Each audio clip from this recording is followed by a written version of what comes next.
ঢাকার ঐতিহাসিক সোহরাওয়ার্দী উদ্যানের বিশাল এলাকা নিয়ে ফিবারের ন্যায় বইমেলার আয়োজন চলছে।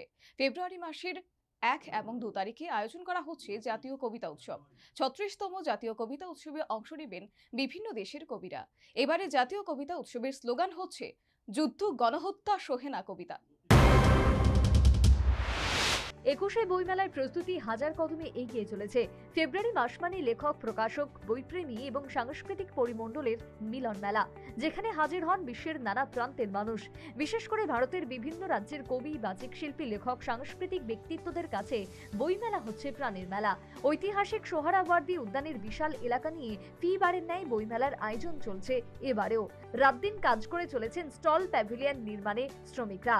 বইমেলা ঘিরে কাজের শেষ নেই। 3 দিক থেকে মেলায় প্রবেশ করার জন্য গেট নির্মাণের কাজ চলছে। এবারে ভাষা মাসে ভিন মাত্রা যোগ হচ্ছে। ফেব্রুয়ারি 14 তারিখ বিশ্ব ভালোবাসা দিবস ও সরস্বতী পুজো। একাধিক অনুষ্ঠান ঘিরে ঢাকায় চলছে মহা আয়োজন। রমনা কালীবাড়ি মন্দির প্রাঙ্গণে 1.5 মাস যাবৎ কাজ করে চলেছেন 12 জন প্রতিমা শিল্পী। বাংলাদেশের সবচেয়ে বড় ফুলের মার্কেট শাহবাগে ফুল ব্যবসায়ীদেরও তোড়জোড় পিছিয়ে নেই।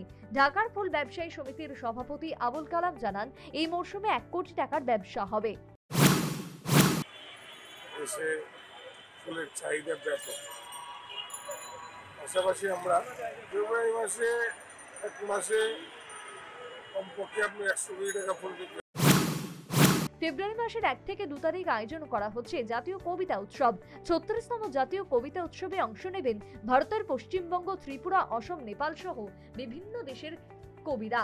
এবারে জাতীয় কবিতা উৎসবের স্লোগান হচ্ছে যুদ্ধ গণহত্যা সহে না কবিতা। 1988 সালে সামরিক স্বৈরাচারের বিরুদ্ধে আন্দোলনের অংশ হিসেবে যাত্রা শুরু করেছিল জাতীয় কবিতা পরিষদ। অতিমারির কারণে 1 বছর বাদ দিয়ে এবারে 36তম আয়োজনে পা রাখল কবিতার উৎসব। কবিতার শরীর বেয়ে অর্জন হয়েছে গণতন্ত্র। সেই কবিতা নিয়ে বিশ্বমঞ্চে জাতীয় উৎসবে গর্বিত আয়োজক বাংলাদেশে। কবিতার এই আয়োজনে আগামীতে কবিতার বিশ্বমঞ্চ হিসেবে প্রকাশিত হতে যাচ্ছে। প্রতি বছর ভাষার মাসের প্রথম ও দ্বিতীয় দিবসে ঢাকার বিশ্ববিদ্যালয় প্রাঙ্গণে জাতীয় কবিতা পরিষদ 2 দিনব্যাপী জাতীয় কবিতা উৎসবের আয়োজন করে আসছে। বাংলাদেশের কবিরা চিরকালই প্রগতির পক্ষে অবস্থান নিয়েছে।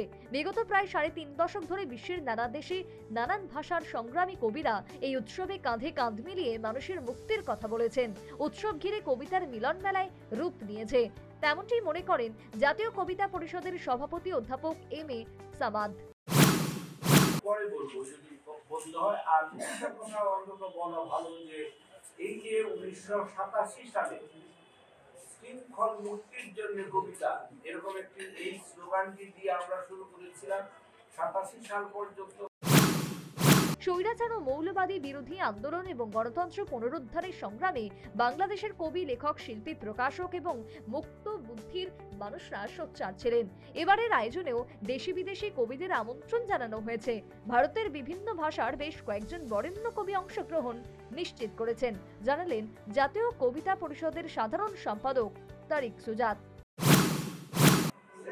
নেপাল থেকে কবি চাবিলাল চোপড়া, এছাড়াও আমাদের এবারকার উৎসবে অনলাইনে যুক্ত হবে বিভিন্ন ভাষার এবং বিভিন্ন দেশের কবিরা।